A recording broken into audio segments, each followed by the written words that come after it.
Hello, everyone. This is Lenard Guzman with Emily Robinson on the Modern Divorce Podcast. It's September 22nd, 2021. Year's almost done here. We have a lot of stuff going on today because people are just getting divorced. There's a lot of data I noticed with the news, and we'll break it down. And we're here in this we're painting right now, so we're trying different things. So people don't get bored and tune in. So Emily, what's going on? Like, I know, God, October's here. I've seen Halloween costumes. Is that still a thing? Because in my neighborhood, the last couple of years, there's like no kids coming and getting the candy. Do kids now just get candy all year? Is that what it is now? Yeah, well, I mean, my kids still do Halloween, although with COVID, it's been a little weird, like with trick or treating and stuff like that. Um, so yeah, you know, I think that it's going to be kind of weird this year again, whether some kids will do it and some won't. Um, I mean, I don't know. Last year I did like a bounce house for my kids so they could have something fun to do instead of trick or treat. So we'll see. But yeah, they still do costumes. Costumes? I don't know. Like, is there like an age limit where you're like, okay, this is enough, no more dressing up? I have to think of something now. I think that you. So do you wear the same costume every year? I know my kids do wear something different every year. Um, I wear the same costume over and over because I'm not gonna change that much, but they change every year depending on what they're into. I'm sure there's an age they'll stop. You know, my 9-year-old probably doesn't have that much more time for costumes. Oh, well, everyone celebrates. I think it's a thing. Like they'll like probably get into it in college. Okay, so let's get to the part of the show where we go over the news, the trends of the day, see what what's on the Google search today. So this is an interesting one. 21 careers that are likely to divorce, right? So this particular article at Yahoo Finance has certain careers that they put a percentage on the divorce rate. So this is interesting to me. So the number one career is a first line enlisted military supervisor. So the divorce rate's 30% approximately. So first line enlisted military supervisors manage and lead enlisted members. Their role, however, tends to be to put a staggering strain in their marriages. Individuals under the age of 30 have a 30% divorce rate, making it the most divorced profession. Let's just go over a few. So logistics is approximately 18%. Logistics is, I believe, probably like watching planes and trucks deliver your Amazon packages. Number 3 is automotive service technician, mechanics, approximately 17%. Number 4 is military enlisted tactical operations and air weapons, 17%. So these guys now, from what I read and hear, is that drones like are just flown over, certain, let's say, other countries, but you're here, like in the States, you're somewhere like in Virginia at the Navy base, you don't leave and you're just watching a screen all day, probably 24/7. So number 5 is a medical technician at 15%. And then on the other side, so they list 21. Let's get to so 21 is a nurse anesthesiast. That's approximately 12%. 20 is a labor and freight stock material, approximately 13%. Number 19 is medical and health services managers, 13%.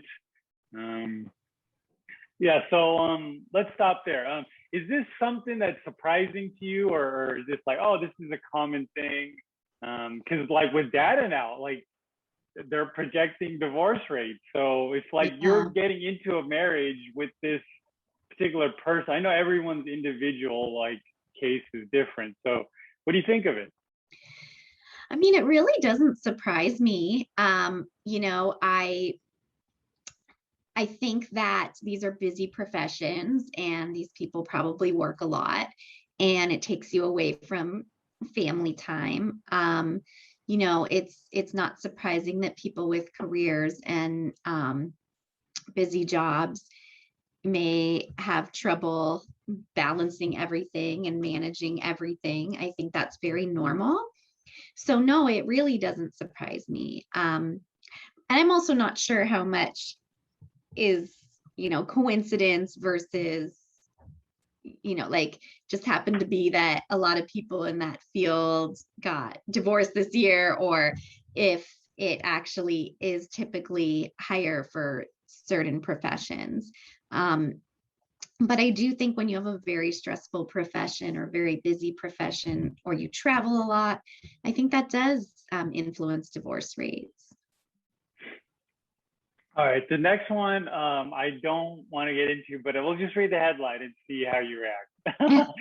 So Angelina Jolie's legal team is now targeting Brad Pitt for his using his celebrity during divorce battle. So it continues. What do you think? They just never stop. I mean, that's the problem. Like, you know, most regular people end up figuring it out or settling their case because they have limited amount of resources to spend on this, and you can't just keep going forever. At some point, it's not worth what it's costing you, you know, financially and emotionally to keep fighting. But for people with endless money like them, probably, you know, that threshold is much higher as far as when you feel like you can't afford to do this anymore. But also, they're celebrities and this is making headlines, and it, who knows, maybe just be good for their careers, and that's one reason they're doing this. So, you know, it's hard to know people's true motivations. Maybe they're getting offered money for a magazine to have an exclusive on their divorce or something. So it's really hard because being in the news is their job. So maybe, you know, the longer it drags on, the more press and money they get too. Yeah, I went for the bait today. So I almost went, I didn't click, you know, clickbait. I hovered over the click. So it wasn't that bad. Okay. So let's go to the next thing. So this is from slate.com. I think my husband's trying to destroy my credit before we divorce. So I have a dilemma regarding my husband and my credit score. At the holidays, I took out a department store credit card. I never received the card, nor did I receive any billing statements. I wrote to the store through its website in December and January, never received a response. My credit score was 750 at the time. I found out that it had dropped 100 points. I found a bill from the store dated in June just this week when I was looking for mortgage information. The bill had dropped behind my husband's desk and was under the baseboard heater. My husband's asking to separate, but I think he's deliberately trying to ruin my credit in advance of doing so. How do I proceed? Do I just pay the bill? Do I try to speak to someone? Do I go to the credit bureau to fix things? My husband denies everything, but I do not believe him. Wow, yeah, that's intense. And it's sad that people would do that to each other. Credit's difficult because, you know, it's tied together when you're married. Probably the best thing to do is to file for divorce ASAP so you can have a record that you separated from each other. And when that's the situation, then even though creditors can still go after you, the court can award debts to him if he's, you know, charging up her bills or hiding her bills or whatever it is. That way she can then, you know, be paid back by her husband. So that's definitely something to do. You know, get your finances separated as quickly as you possibly can. And also, if you file for divorce right away, you may be able to get some emergency orders from the court that stop your spouse from doing things they're not supposed to do. the credit score is so tricky. It's like, I think if you open more credit cards, but then if you pay it all off, it's like a negative thing. But that's a whole nother topic. We're not financial. You have to talk to your financial advisor, I would assume. Okay, so Yeah, or your there you go. CPA. Yeah, that's always an awkward conversation. Okay, let's go to the next topic here. This is from Yahoo.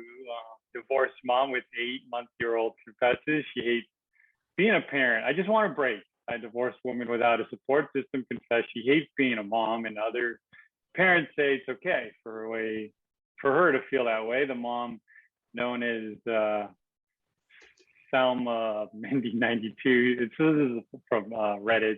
My daughter is 8 months old. I was conned into marrying her father, and he got me pregnant, so I couldn't leave him. We're in the process of divorce, but it doesn't look good for his image. He doesn't give two S's about her. He sees her once a week for an hour. I'm truly a single parent. I have no support system. His family was so apologetic about his behavior and begged me not to keep her from them. They have met her once and have made no effort since then. My parents live relatively close, just walking distance, but only see her for a few minutes at a time when it's convenient. If I ask them to watch her, it's this whole ordeal about how they have so much to do and it's such an inconvenience. And if they do agree to watch her, it's for a max of 2 hours and has to be at their house. And when I pick her up from my mom's, reminds me about what a trouble it was to watch my daughter. I'm with my daughter 24/7. I work from home. I'm lucky enough to be able to afford childcare for 15 hours a week. But outside of that, I'm juggling my career and trying to be a decent mom. I just want a break. Sometimes when I'm driving, I don't want to go home. I just want to keep on driving. Last thing, I hate when people say I have an easy baby. Yeah, she's generally happy. That is true, but she doesn't sleep through the night. She still cries every 3 to 4 hours or wakes up at 2 in the morning and is ready for a party, ready to party for a couple hours, all while still working 50 to 60 hours a week. Wow. That's a really tough situation. I think a lot of new moms feel like that. And it sounds like,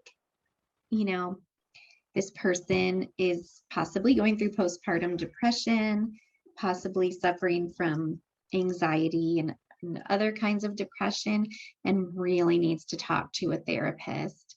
I totally understand that, those feelings, and maybe she can't afford more childcare, and you can't always count on relatives and people to do it for you. So, there's programs she could look into. Maybe like she could get some respite care so she could have a break. Maybe she could join mommy groups where other moms will help watch her child, because it does take a village. But she really needs to get professional help. She doesn't sound like she's in a good mental place. And if you're not in a good mental place, it's hard to take care of your baby and yourself. All right, this one looks like a mega divorce here. So it's I guess when it's a billionaire, it looks like with no prenup. So epic, wildly expensive divorce looms. A billionaire investor with no prenup. Another billionaire couple bites the dust. John Paulson, an investor with a net worth in excess of 4.7 billion, is divorcing his wife for 21 years, Jenny Paulson, and it looks like the split is going to be torturous. There's no prenup, and John gathered most of his fortune during their marriage. An unnamed insider source told Page 6. Oh, this is from the dailybeast.com. So this is going to be an epic, wildly expensive divorce. John accrued the vast majority of his wealth successfully betting against the U.S. housing market ahead of the 2008 crash. By this point, he had been married to Jenny, whom he met when she worked for him as an assistant for 8 years. Paulson and his family have a colossal property portfolio that will be challenging to split, including an estate in the Hamptons purchased for 41 million, and Aspen home bought for 24.5 million, and a 28,500 square foot Upper East Side townhouse in New York. Jenny is believed to be speaking to a divorce attorney who represented Melinda Gates and has handled divorces for the likes of Ivana Trump and former New York Mayor Mike Bloomberg. So why would they say it's epic? Is it like it's just gonna be? I mean, the assets when you combine it, it's probably like a small country or something. Yeah, I think when you have that kind of money, it's epic. It's a lot to divide. You may need multiple experts, appraisers, business valuators, forensics, you need a lot of experts involved. It's probably millions of dollars of attorney's fees. There's just, when you have an estate that big, there's a lot of work to do and a lot of financial work to figure out. So, and then of course, like any other divorce, there's people's emotions that no matter how black and white the numbers are, the emotions cause other delays and other parts of the battle that aren't necessarily related to the logistical parts. So, like I said, people without a lot of means will have to just end their case because there's just not enough money to keep fighting. But people with that kind of means, you could fight forever if you want. Like a decade.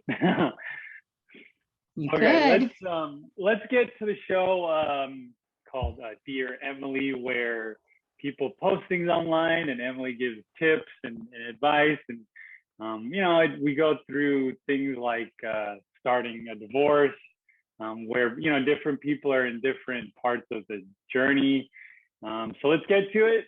Today we're starting with a getting started one. I finally did it. So I finally did it. I built the courage to ask him for real this time for divorce. It's not what I wanted, but at this moment, it's what I need for my own peace. Going from being the dumpy to being the driver in this decision feels like the step I need to take. A part of me feels like he wanted to make this decision for us, which was annoying, but regardless, I feel like I finally moved forward my life. I feel like finally start choosing towards loving myself and building a new chapter in hopes I'll maybe find someone who chooses me, who sees everything I bring to the table, who isn't doubtful, who wants to fight for me. I deserve that. I have a long journey to go, but today was a milestone, big one. That being said, I'm crying balls of tears tonight. Wish me luck. Wow. Well, that's intense, but I think that it's good when people can express their emotions and share it with other people so they don't feel like they're alone. And this stuff isn't ever black and white. It's not happy or sad, or I started it, so I shouldn't be sad. I mean, you're mourning the loss of a relationship. And even if you're happy that it's ending, it's still emotional. So I think it's appropriate to have ups and downs and conflicting emotions. And I think it's good when people share so other people know that that's normal and other people feel the same way as you. All right, the next one is a car crash one. I'm going through a car thing right now, so I'll check it out. Okay, so this one's a life after divorce. So ex-wife crashed her car again. My ex-wife has a terrible time when she gets behind the wheel. Granted, she hasn't had one of her patented spectacular DUI crashes in 5 years, just minor fender benders every few months. This time she came to my house to drop off the kids and she hit one of the neighbor's SUVs. According to her, my neighbor came up to the stop sign and slammed on their brakes. So it wasn't her fault. My neighbor has an older model SUV, so there wasn't any damage to their SUV, but now there's an inch gap where the bumper meets the sidewall. I'm so glad I'm not financially responsible for her anymore. So how would it be that he would be responsible if they were married, I guess? Well, if you're married, you can be like, if you're sued, your community property might be able to be used to pay someone else, for that lawsuit. Um, so that's the danger. Like, people are always worried about being liable for their spouse's, you know, liabilities. So yeah, if you're married, usually the creditors can't get at your separate property if you have any, but your joint property, they possibly could. They could like put a lien on your house, or, because now they may only be able to get your spouse's portion, but it's still affecting your property. And a All lot of right. people that are married, it's not a clear division of what's whose property. I'm so scared now with cars. I didn't even know all this live. I guess you just don't crash it. You drive super slow. All right. So this last one is a getting started one. Where do I go? My husband and I are not getting on. It's been bad getting along. It's been bad for a long time. He treats me terrible, even in front of the children, for any perceived slight. Calls me names, says I'm not allowed to talk to him, swears at me, throws things at me, etc. He thinks nothing of me, calling me the F word and the C word. He works full time, and I'm currently studying, so I'm financially dependent on him. We bought a house together when we married, but he paid the lion's share and has paid the mortgage the last few years. Where do I go? Yeah, that's hard. A lot of people get in that situation where they feel like they can't leave because they're dependent on somebody. I typically tell people, like, you need to figure out a source, where you can borrow money, or, um, you know, take a few months and slowly save, start working and slowly save. Find a way that you can have a little nest egg so you can get away from that person. And then you can go to court and try to get some support, but that takes a while. So you want to try to have at least some kind of nest egg to be able to leave. So it may take like a little bit of planning, but if you can do that and save up a little bit each month so you can get out of there, then you get the room to breathe and think, and it makes it a lot easier. All right, well, that's all the time we have for the day, for today, the show. See you guys next week on the Modern Divorce Podcast. Bye-bye.